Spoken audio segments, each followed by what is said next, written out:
we are delighted to work with the National Park Service and the New England Poetry Club to present the Summer 2021 Longfellow Poetry Festival. And now I'm going to turn over the microphone to Ranger Emily Levine to introduce the rules for today's event. Great, thank you, John, and thank you everyone for being here. It's wonderful to see folks once again on Zoom. So just a couple of things to keep in mind for this afternoon. We are recording this afternoon's poetry reading. We hope to be able to share this on our YouTube page afterwards. So just keep in mind that if your webcam is on, you may be visible on the recording. If you'd like to make sure that you have a good view of whoever is speaking on our call today, you can just go up to the top and make sure that you selected speaker view. And we will ask folks to keep your microphones off for the duration of the reading. However, we'd love to hear from you. We'll have some time at the end for a Q&A with Danika Kelly. So think of those questions that you'd like to ask as we are enjoying the reading. And then when we're done, I'll invite folks to either just come off mute and ask your question, or you can put it in the chat and I will read it either way. All right, so just by way of additional brief welcome, thank you so much for joining us on Zoom. Typically, we'd be able to do these on the front lawn at the Longfellow House. Longfellow House was historically a place in the 19th century for literary and artistic gatherings, so we're glad to be able to do that in some way today. We hope to be back in person next season, but we're really thrilled to be able to be here with you this afternoon and to welcome poets from a little bit further away. So without further ado, I'm going to turn it over to Danielle to introduce our poet today.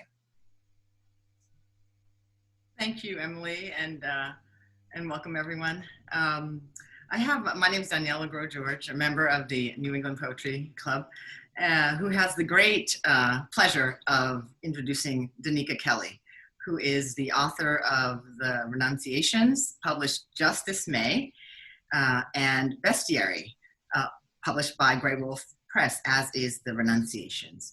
Bestiary was the winner of the Cave Canem Poetry Prize, Hurston Wright Legacy Award, and the Kate Tufts Discovery Award.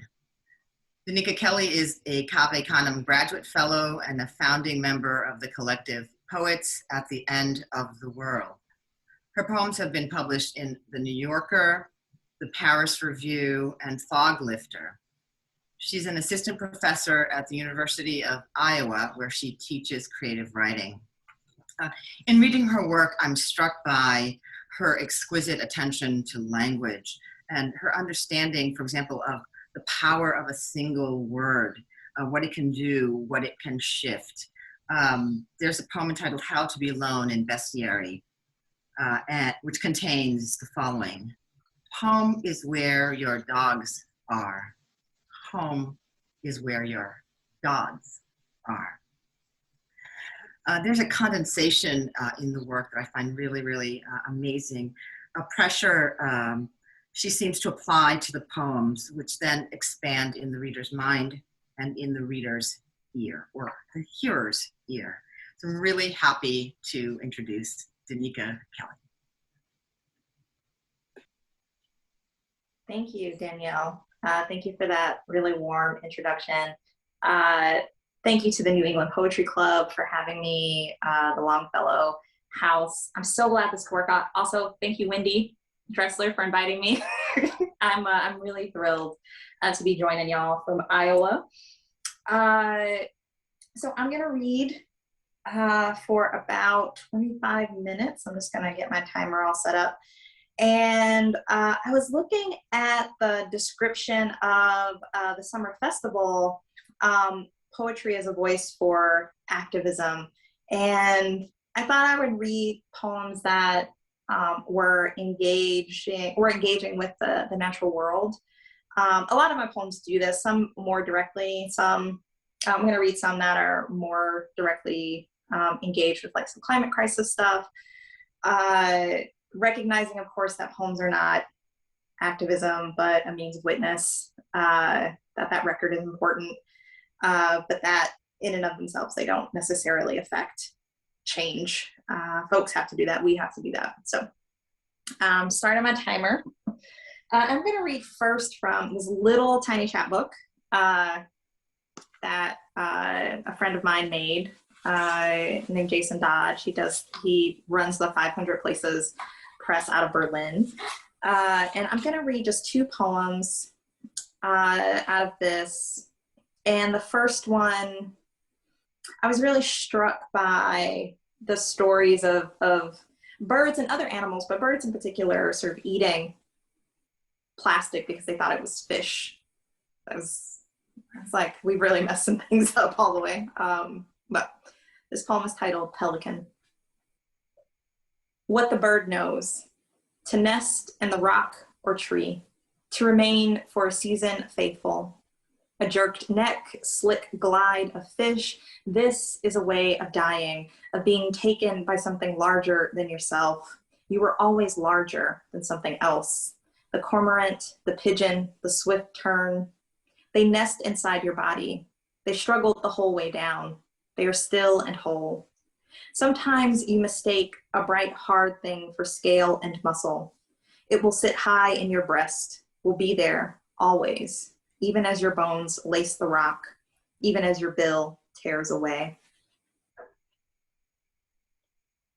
And then the next poem is titled Brown Pelican, and I wrote this poem shortly or during, because it feels like it took a long time for this to resolve, but the Deepwater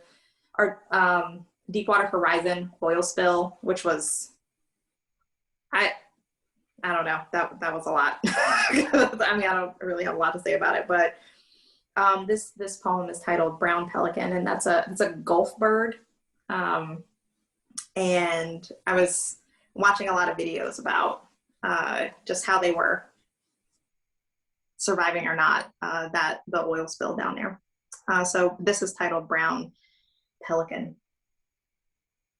A small bird, relatively, 8 foot wingspan, 8-pound body, the only dark pelican, sweeps in a single low line over the Gulf. The guller pouch holds 3 gallons of water and bait fish. It tips its head and strains the water and shifts the fish to slip head first into the gullet, colonizes a scrape of ground or low mangrove or bush, nests near the sorbent boom, preens as any other bird to lock the feathers, to keep the water out, dives into the shimmering ball of not quite fish, brown birds, browner now. So I'm going to read a few poems from Bestiary. I got a little piece of paper here to keep me on track. And I think you'll see or hear some recurrent kinds of themes, in part because the poems from this chapbook, Aviarium, were at one point parts of the manuscript for Bestiary and were eventually sorted out and into a different sort of place. So this poem is titled Out West. Refuse the old means of measurement. Rely instead on the thrumming wilderness of self. Listen. You have been lost for some time, taking comfort in being home to any wandering thing. Sheep and brown cows graze your heart pocket. Antelope and bison lap the great lake of your eye, and in your ear, the black bear winters. You name your dawn shadow, rabbit.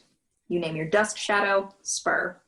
And the river that cuts you as it runs west, you name it persistence. Look, if you could bear sobriety, you'd be sober. If you could bear being a person, you would no longer be an iron bluff. Do not wander. We are all apportioned a certain measure of stillness.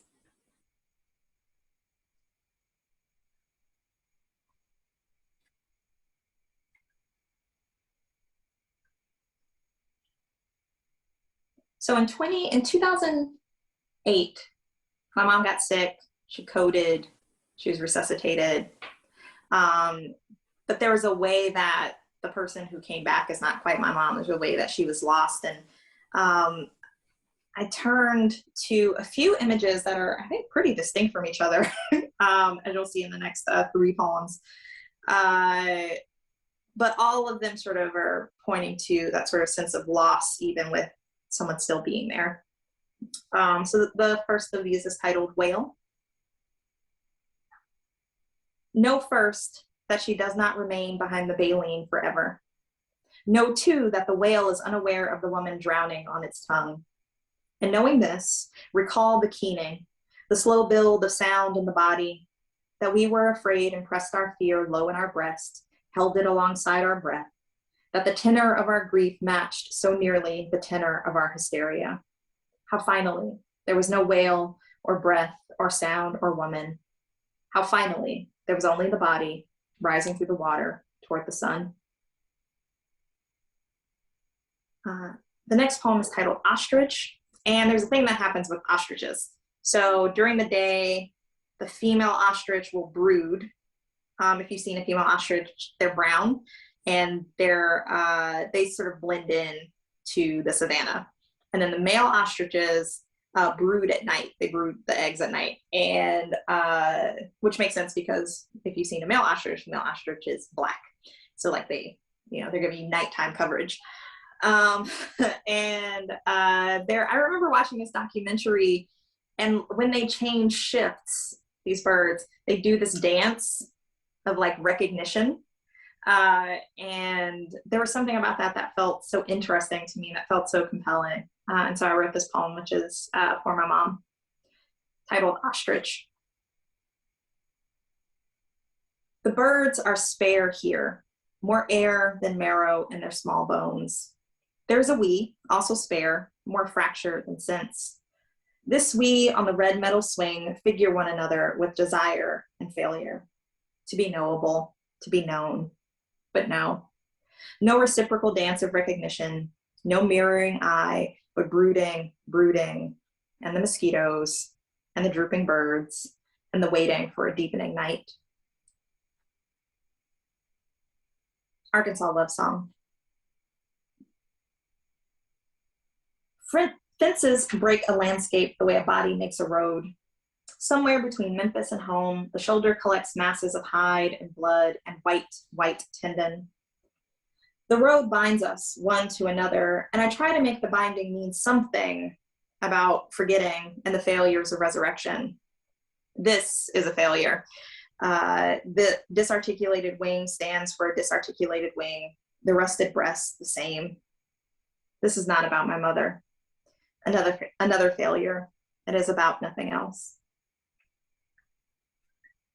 And the last poem I'll read from Bestiary is one of my favorites, and I don't often get into this mode, but it's sometimes fun to get there. This poem is titled Commandments. And I'll just say one more thing before I read the poem. I remember I'd written all these poems about birds, and I was like, no more birds, no more fields, no more bones. I'm done. Get it out of here. And then I wrote the first 3 lines of this poem because I can't even follow my own rules, as it turns out. This is titled Commandments. Abstain from the field, from the hollow-boned earth, the thick bones of winter. Abstention means abandon, means sorrow, means remember. Forgetting means the red wings smother the grass, means the shell of an ear on a mountain of bark. Love is a religion. Flesh is a religion. Use the body like a drum. And so, where once the field, now a cave. Where once the bird, now a sky that belongs to the sea. Fallow means all the fields are closed. Closed means the earth is in the body, means the body is full of wings. Wings mean you are alive and someone is not. Alive means you swallow each day like a stone. I'm going to read some poems from the new book, The Renunciations. It's pretty. I mean, I don't know, that doesn't necessarily have anything to do with anything, but it's pleasing to have a pretty book. If you, I think Emily put a link in the chat. If you don't have a copy of the book and you end up wanting it, if you order it from Prairie Lights here in Iowa City, I'll sign it. I'll just like go down to the bookstore and I'll sign it. If that's a thing that you're into, there'll be a place, you just let them know if that's a thing that you want to do, like in the little note section, and then I'll inscribe it, as it were. So in 2015, I moved back to California. to northern-ish California, Sacramento, which is kind of like at the top of the central part. And that was, the drought had been so bad, I think, for years. And I mean, this is obviously an issue in California. But it was like one of the first seasons where it was just like the trees had no water. They were like pumping out the groundwater, and the ground was dropping, like there was no groundwater. I was like, where did we move to and why did we do this? And so a lot of the poems that I'm going to read from the Renunciations sort of take place there or in Western New York, which is a very different landscape. So, Deer. We come from abundance, each season bowed with rain, but here is the earth eager to flame, the air like salt, thirsty even for the water we carry in our skin. New wanderers in this land, we do not know how to wait for water, have never waited so long for rain that every tree died, left to stand tender. For now, I watch the shoulder burn, drive through the smoke that blots the mountains and holds the old yoke of sun.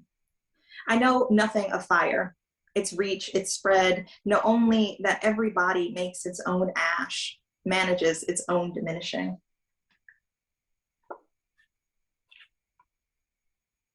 The other thing that happens in this book is there are a lot of poems that take place either like in a national park, state park. This poem is set in the Muir Woods National Monument outside of San Francisco. It sounds like I like to hike and I don't. I'm not, but I was out there. I was out there walking up assorted hills for whatever reason. So this poem is titled Ars Empathica, Muir Woods National Monument. We lived in the imperative, walk through the tree, spin in the light, take dominion over one another. But about the tree, no euphemism here. A tree fell. A man with metal teeth ate the bark, the heartwood, the bark. We were like that then, eaten and eating, sawing and sawn. I mean, of course, our bodies, but also how we mounted together the hill. Be dizzy, said the sun. Be dizzy, said the blood. Be dizzy, said the heart and lungs and vessels between. How I cried at the summit. You blocked the sun and somewhere the ocean. What sweet anchor your eyes made. Love poem. My sweetie's just like standing right here. It's okay. Love poem.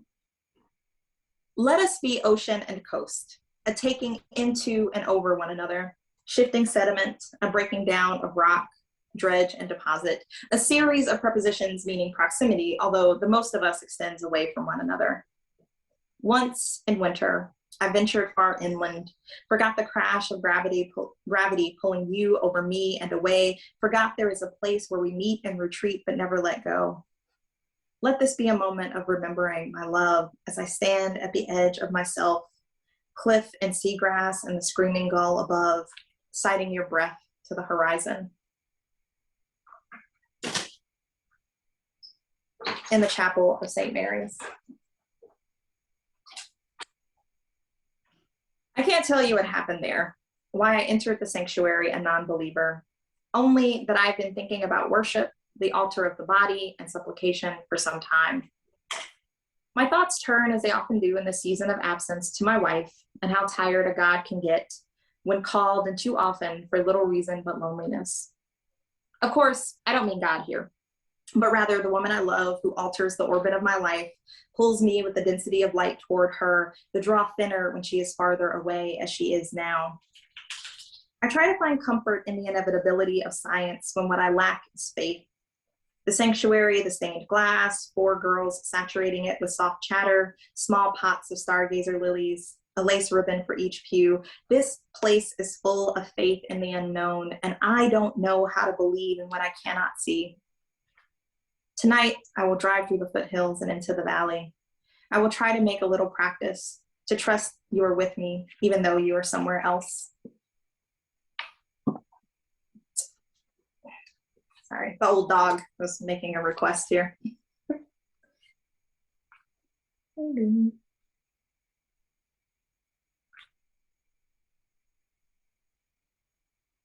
So I don't know if you could tell, but things were going like downhill in that relationship as we turned a corner. This is going like that.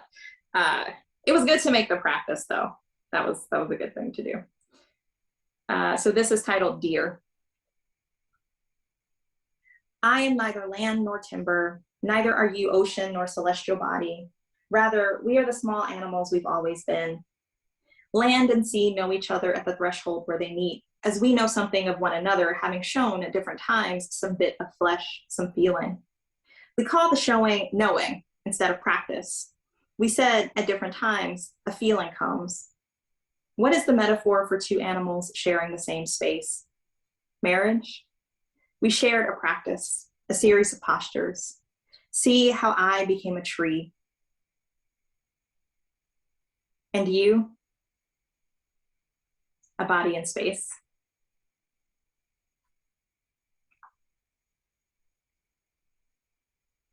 Deer. And I'll let y'all know, so the title looks like, I don't know if y'all can see this, but it's like DEAR. I don't know if you can see that or not. And then like a little M dash. So these are epistolary poems. Deer. Question. How do we process being overcome when we know the water is rising? Rising because the sea ice is melting, melting because the animal we are shortens everything we touch into brief, useful pieces. Question. Can we call our marriage done? Soon overcome, soon underwater, a city inhabited by whatever the sea brings to it. Question. How do you drown a city? Throw into the ocean every suffocation, the folded clothes, the lemon tree, a wife, anything that will sink as a stone. Dear one, is it too soon to call? I cannot swim and I will not drown.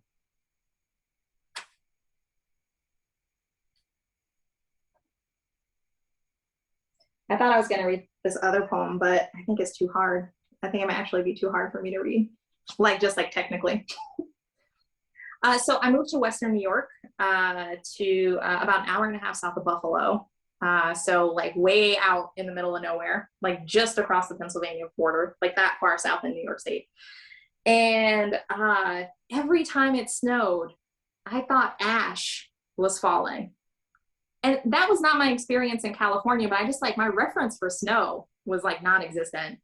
And then I lived in Western New York for 2 years. So I now have a robust, deep reference for snow. It snows so much out there. That was wild. So this is titled Deer. I take the first snowfall for ash. Mistake, I mean the first flake that comes wisping down for the remnant of something burned, perhaps for warmth or an error. When we were young, we stood with our backs not to the past or future, but toward the hot desperation of being alive and for right now. At the canyon's edge, the wind, thick as a hand, ready to push you into gorge and river rock. Come back, I said, and the wind took my voice too. Love, there is no fire here, only water, finally, drifting to coat the grass, to keep it green, to heap the limbs and needles in wet, heavy white.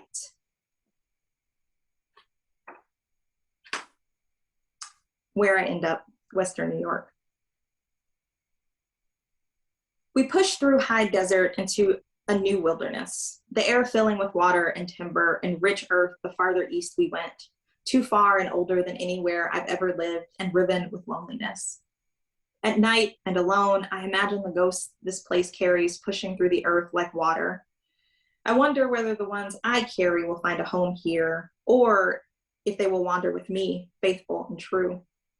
What I bring, I've always had, a dull knife, a child afraid of the night and herself, the woman you left. Still, there's only doing and done, the same sun, and who can remember home? Okay, so as promised, some hiking poems, some different hiking poems. The thing to know about this, so my grandpa's best friend, it's not anything to know, but I feel like it's nice to know. Steve is a really nice guy. So Steve, one of my grandpa's best friends, is, if you've seen The Simpsons, he is like Ned Flanders. If you have seen Ted Lasso, he is like Ted Lasso. He is just like a very cheerful, and he likes to hike. And again, I don't, but I did ask Steve to take me hiking in Yosemite for whatever reason. I don't know what compelled me. And he kept saying, we're almost there, we're almost there. And at some point I was like, Steve, do you know what almost means? Because I don't think you're grasping it. He was a good sport. So this is titled Sighting Almost, Vernal Fall, Yosemite National Park. Never mind the 600 stairs carved in granite, or my guide, a man with a mustache and no concept of almost, or my moaned, why are we going up this hill at every hill, or his response that what comes up must go down, or the somewhere we've almost reached. Mind instead the three friends who breached the safety rail for a picture on the rocks and were swept over the falls by a river gorged with the melting snowpack. How they must have held each other in their descent before the Merced broke them apart. That was some time ago. An old man hiking with his son-in-law flatters me. You were only pretending to be tired to make us feel better. The truth. I have come here to learn how not to kill myself. My guide takes my picture many times as we ascend. He captures Half Dome, El Capitan, Nevada Fall, and me nearly upright, a silhouette before the sun. So Steve says, what goes up must come down. And he was like, the trail down will be super easy. Don't worry about it. And then as we were approaching the trailhead, these two Californians come out and they're like, oh, the trail is a little gnarly. There had been like a rock slide and the trail was completely covered. Like it was completely precariously covered. And Steve and I spent some time, like maybe like an hour, just like scrambling over the rocks on what should have been like a very easy walk down. So this is titled Sighting Rock Fall, John Muir Trail, Yosemite National Park. Descent should be easy, but the granite molted like thunder and undid the trail. The route, water and winter, then spring and water. The bloom, the cleaving. I picked over the rocks and broken boughs, the ground mulched soft. I carried her to the mouth of the trail when I meant to recover only myself. You see, I was the ghost, and she rose to sing, to be torn to pieces. I have just two more poems, maybe three, but I think two. So this is titled, sorry, this dog doesn't know what he wants. This is titled A Dead Thing That in Dying Feeds the Living. I've been thinking about the anatomy of the egg, about the two interior membranes, the yolk held in place by the chalazi, gases moving through the semi-permeable shell. A curious phrase, the anatomy of the egg, as if an egg were a body, which it is, as if the egg could be broken, then mended, which, depending on your faith, broken, yes, but mended, well. Best to start again with a new body, voided from a warmer one, brooded and turned. Better to begin as if some small-handed animal hadn't knocked you against a rock, licked clean the rich yolk, and let the albumin to dry in the sun, as if a hinged jaw hadn't swallowed you whole. What I wanted. A practice that reassured that what was cracked could be mended or at least suspended so that it could not spread. But now I wonder, better to be the egg or scaled mandible, the small hand or the flies, bottle black and green, spilling their bile onto whatever's left, sweeping the interior, drinking it clean. I think something might have grown there, though I know it was never meant to be eaten. It was always meant to spoil. And the last poem I'll read is titled The Moon Rose Over the Bay. I Had a Lot of Feelings. And this was a poem that I wrote in a workshop at the Fine Arts Work Center with Wendy. We were in the workshop together as students of Gabby Cavalcaresi.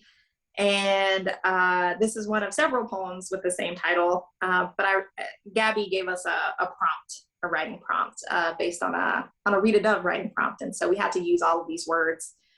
And this is what came out of that second round. So thank you for your attention. The moon rose over the bay. I had a lot of feelings.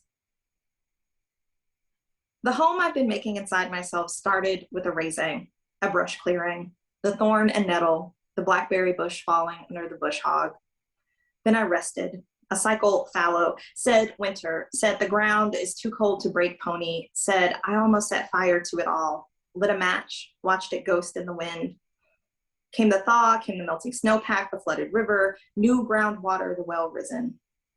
I stood in the mud field and called it a pasture, stood with a needle in my mouth and called it a song. Everything rushed past my small ears, were in the leaves, were in the wing and the wood. About time to get a hammer, I thought. About time to get a nail and saw. Thank y'all so much.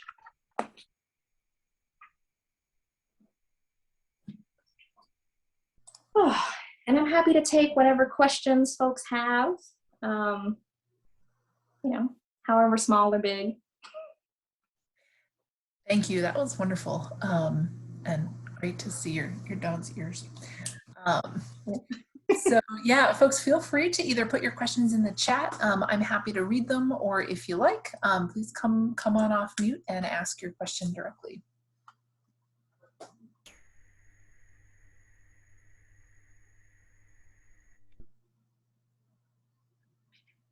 I have a question.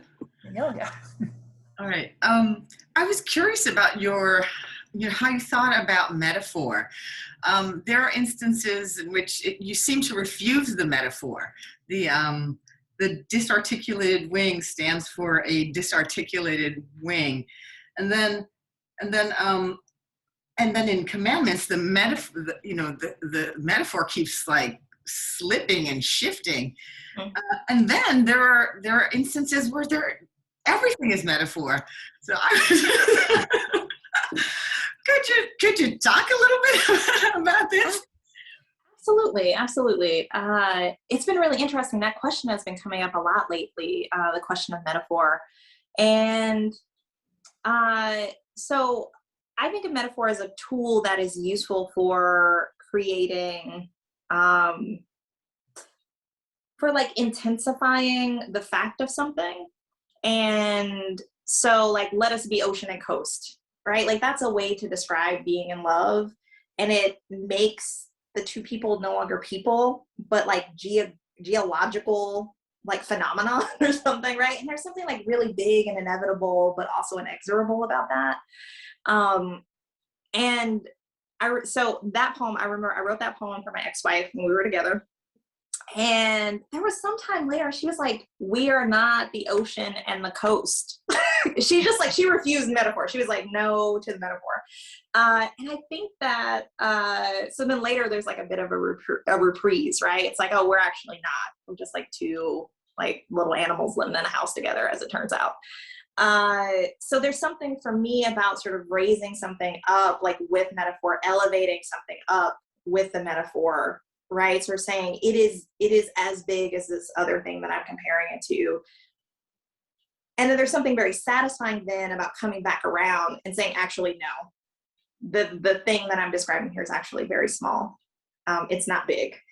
And so that tension is one that I really intuitively enjoy playing with, because I did not do any of this on purpose. I was just following the poem. But I've been a lot more thoughtful about metaphor, especially in reading and listening to the poet Solmaz Sharif talk about metaphor, where I'm just like, right, I need to be cognizant of what I'm bringing in, what I'm elevating, why am I choosing to elevate it? And so I feel like it's been really important that question has been sort of in circulation now. So it's mostly, I'll say, I just follow it. But sometimes it's nice to break the wall and say, actually, the metaphor doesn't capture it here. It's not, there's nothing to compare this to, right? This is just the thing that it is. That there can be something really powerful in stating that. So thank you for that question, Danielle.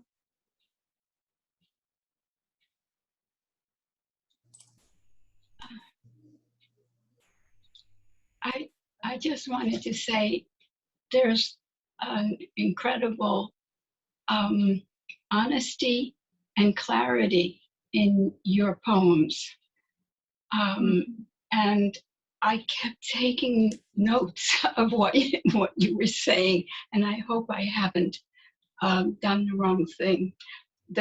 I got really touched by the bravery of just saying, I have a problem about speaking, so it doesn't come across too clearly.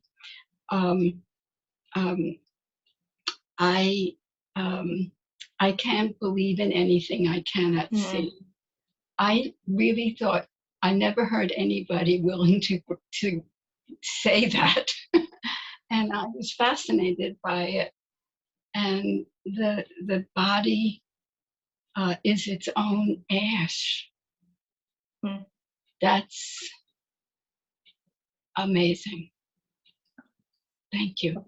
Thank you. Thank you. And thank you for pointing out that line. That was a poem. So In the Chapel of St. Mary's was a poem that I wrote at a one-day writing retreat. And at the time, I didn't really have like very much money. I was like adjuncting in California. I kind of cobbled together like some classes to teach. But I needed to write, and I needed to like make that investment in myself. And so there was a one-day writing retreat put on in conjunction with Hedgebrook at St. Mary's College out in the Bay Area.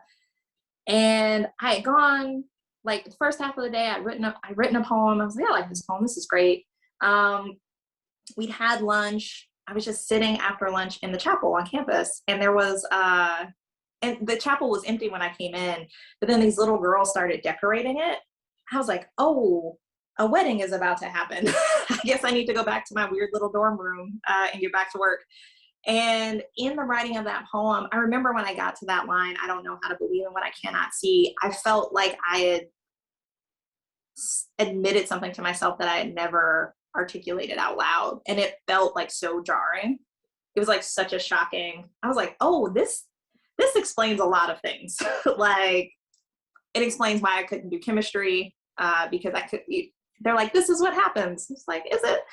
But also like just being far apart from people was hard for me to maintain my sense of connection without a lot of work. And so I really had that opportunity to sit with that knowledge and think, do I still want to do this, or do I want to try to do something different?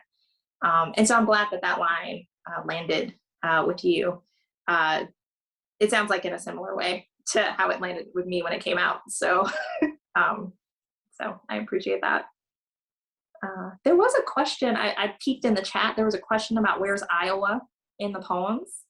I just got here like a year ago. And so there's no Iowa in this book, but there is California and Western New York, those places where I lived. And I don't know, there has been, it's just like, I don't know that y'all necessarily, I'm just gonna try to turn this. But like we have these really great windows. You can't really see it, but it's very green outside. It's very pleasing. We're in sort of the rolly hill part of Iowa. And that there already have been so many poems that have come out of just like being in the space and listening to the wind, because there's so much of that here. I don't know if y'all know. It's very windy. It's a lot. So yeah, so it's coming. Who knows when those will make it into the world, but Iowa's coming into the art. So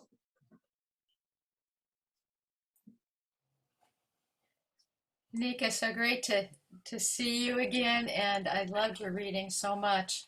I agree about that one line about I can't believe in what I cannot see, and totally relate to the science of it. Like I love the birds, but when you get down to the chemistry and the physics, why can't I see that? That's right. Though I spoke to a physicist on a plane once and I said, well, can you really understand the way electricity moves through a wire? And I said, I don't get that.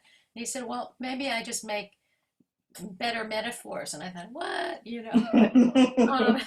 But I was really struck in this time, well, in so many things, but I wanted to ask you about the silences in the poem that you have those silences in brackets in one of the deer poems that you read, See How I Become a Tree, and then you have brackets.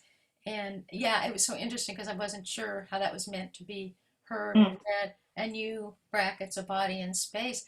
And I'm wondering if it's like the opposite of the erasures, like the erasures, something taken away, and here's something it's not exactly a race, but it's almost like a vacuum waiting to be filled. I just Mhm. found that really interesting. I don't know if you want to say Yeah. anything about how that works. Yeah, I'd be happy to talk about that. So again, let's see if I can show y'all. So in the book, so there are these poems that are like redacted, right? Which also came out of the workshop that we were in together. Wendy and I were in together. I can't remember how we got to that, but that was fun when we got to that part. And then there are several poems that have these sort of bracketed, like there's just, it's been excised. And for the most part, those are moments where I am giving the speaker a break from having to say something that is really hard, from saying something that feels like too much to say. But in the poem that I read, what I imagine in those brackets, and this is like, it's the only poem where this is the case. What I imagine in the brackets is gesture, right? And it's like, I don't know how to describe being a tree or a body in space. Like, I don't know how to use words for that. And so it's like, oh, this actually isn't a thing that I know how to say. So this is what it's like being a tree. Like, I don't know. Right. And so I was really, I really played around with those sort of redactions and brackets as a way of controlling information, and also like extending, for the most part, kindness to the speaker. A lot of the poems that have those bracketed silences are like deal with childhood sexual abuse, and I was like, I don't want to say this, and I don't want my speaker to have to say this, and I actually don't want anybody to have to read it. So it just sort of felt like, how can I extend the many layers of kindness, or what I understand to be kindness, so that's one of the dynamics that's rippling through the work, is a kind of tenderness, instead of, no, we have to look at this. It's very important to attend to it. You know, it's like sometimes we can just look a little bit and then we got to look away. It's basically how I operate. I'm like, look at that tree. Things have gotten hard to talk about. So that's actually like a pretty common movement in my work, is that looking away. Thank you for that question. Oh, it's beautiful. I loved your response. I'd also love to hear a little bit more about a dead thing that in dying feeds the living. That's a really powerful poem, and I almost feel at the end the speaker's talking about herself. I don't know, but it's so philosophical. It's how did you happen to get to that poem, and thinking about it? It's very different from many of your other poems. So this is a refrain for this reading. So I don't know if you remember, Gabby gave us that exercise to go outside and look at something. So again, this is from like that same workshop. It was so generative. It was like the summer after my first book came out. And I was so happy not to be teaching anything. Like, it was so nice to be a student and to have somebody else be in charge and say, like, go do this or go do that. And one of the things that Gabby told us to do was to just go outside and make some observations, just like take some notes. And I went outside of the building, and there was just like this little egg that had been, it looked like a bird's egg, but I don't really know birds' eggs. And it looked like it had been cracked open and something had eaten it. And that image felt like really evocative to me, given where I was at that particular point in my life. So I kept coming back to it. I kept coming back to just like watching the flies. There were like just flies kind of doing their fly thing, you know, and so I wrote a draft for like whatever we were supposed to do for that workshop. But I started thinking, I was like, what is an egg? Like, what is that? And so I just started Googling, you know, and just all of those different elements of like, here is a whole thing that has something also whole inside of it, felt really compelling. And I don't know, I think I just kind of, just like the title gave me a route through, right? Because like when an egg's cracked, like that's kind of it, you know, but like, what if you could like save it? And that was, I think I had that moment and towards the end of that relationship where I was like, it's cracked. It's probably done. But could we tape it? Like we put put some crazy glue in here. But it was done, you know? And so it's like, is there a way to shift the thinking away from, oh no, this thing is over, to like at the end of a relationship, or like, can we find the things that are going to be useful going forward? And that there was something in that metaphor that felt really, and in that image that felt really helpful. Because I think it actually made something that felt really big in my life very small, and that made it feel a little bit more manageable. So that workshop with Gabby, I mean, I just like all the notes in the back are like, I also wrote this with Gabby, and I also wrote this with Gabby. It was really great. I hope they let me do it again sometime. So, other questions? Sorry, I'm back. Yeah, I have a question. First of all, thank you. That was an absolutely beautiful reading. I greatly appreciate it. And I was wondering though, as you were speaking beforehand, I also really appreciated how you said poetry is not activism. It is more of a form of witnessing. And I love that you named that before even jumping into your work. And I was wondering if you could just speak a little bit more to the types of witnessing you see your work doing. If you want to speak specifically with the pieces you shared today or just your work in general. But yeah, I would love to hear more about that. Yeah. I remember when I think it was like I think it was called the Deepwater Horizon, like oil rig. So this was like, I don't know, like 2010 or something like that. I remember watching like the footage and being like, what are we doing? Like, what is happening here? And just like and watching like all of these birds just like covered in oil, and like just next to them was like, just like this paper towel. They call it the sorbent boom. I was just like, interesting. Like, this is a response to like the catastrophe. I think the poems just like kind of help me remember, you know. I think like I think like a lot of people, I feel pretty powerless as an individual, given this, like the way things have gone and have been going. Like since I was a kid, like I came into the world and like scientists were like, yo, we got to do something different. And then like we just didn't. Like this was the 80s, you know? And there's just like, it's like, how do you hold it, right? How can one hold that and still be present in the world and still like attend and not give up? And the poems helped me do that a little bit. And I think especially when I got out to California, I just remembered being so frustrated. My neighbors were just like watering their lawn. Is a thing Californians really like to do, I have found. Not all Californians, obviously, but a lot of Californians really like to have a green lawn. Like they're super into it, but there's no water in the state. So I'm like, I just remember being like, but there's no water. There's actually no water. You should not be watering your lawn. Keep it wet enough so it doesn't dry out completely. But like, there was just something about that dissonance of being in a space where like the people around me were just like, what's the big deal? Like, we gotta water our yard. And I was like, but we don't have to water the yard. We could put something else in the yard that's not grass. Like we could have like a completely different setup here. And poetry gave me a space to put those feelings, because the folks around me weren't interested in hearing that. And I was there for a very brief period. I was back for a very brief period of time.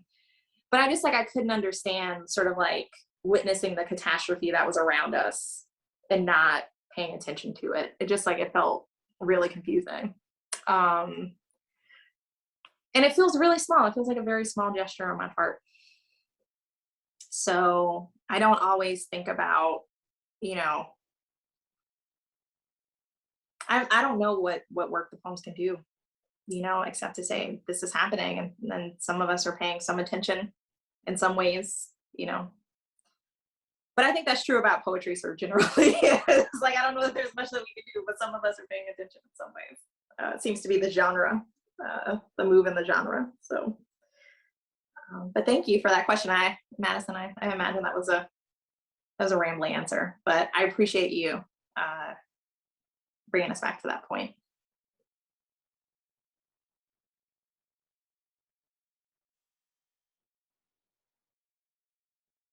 Other questions?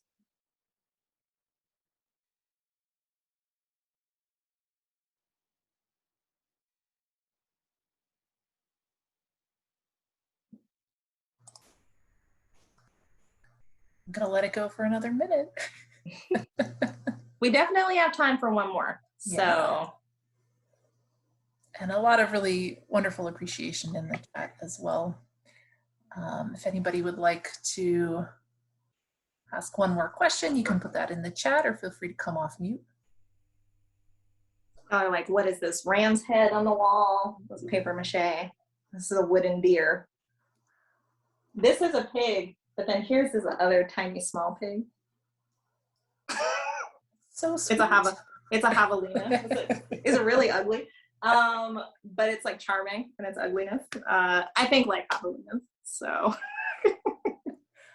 I am going to put a link to Danika Kelly's website in the chat. I'm also sharing a link to the rest of the upcoming readings for the virtual Summer Poetry Festival. I have a question from Pauline here.